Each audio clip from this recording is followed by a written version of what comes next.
po práci chvíľu čas a tak si ešte rýchlo skočím na taký malý výlet do nejakého mestečka, ktoré je asi 20 minút odtiaľto. Už neviem, jak sa volá, ale poďme sa tam pozrieť.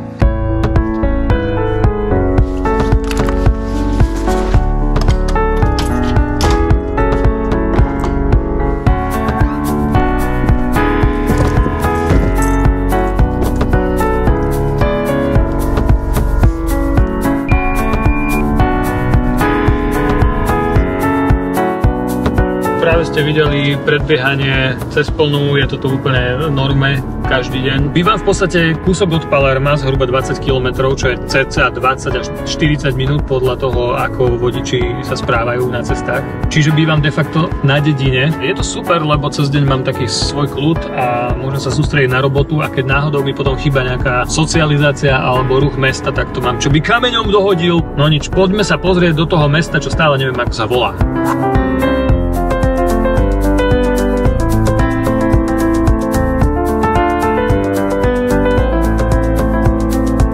Nikdy som tu nebol a podľa mňa tu už ani nebudem a samozrejme zrovna teraz je tu nejaká slávnosť, všade sú Floydy, milión aut, ale keďže ja som laker, tak som hneď zaparkoval, že?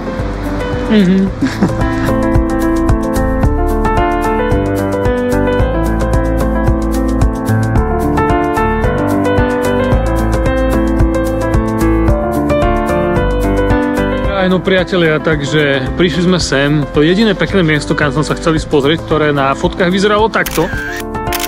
Vyzerá prosím takto. Je zatvorené, všade je plot a proste nedá sa tam ísť. Tak neviem, nevadí. Zrejme tým, že je off-season, tak jednoducho všetko sa opravuje na to, aby v lete tí skutoční turisti, nie ako ja, to tu mali pripravené.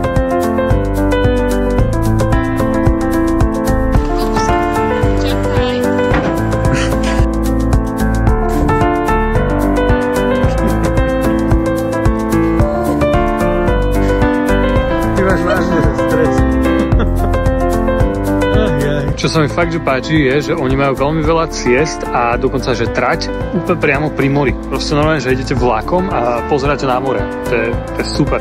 No veď ale nakoniec dobre. Akože bolo to tu pekné, dokonca sme videli aj takýto krásny výhľad. Ale najdôležitejšie je, že som zaparkoval, lebo veď kvôli parkovaniu som odišiel z Bratislavy. Takže táto misia bola dnes splnená a uvidíme, čo nám Sicília prinesie na budúce.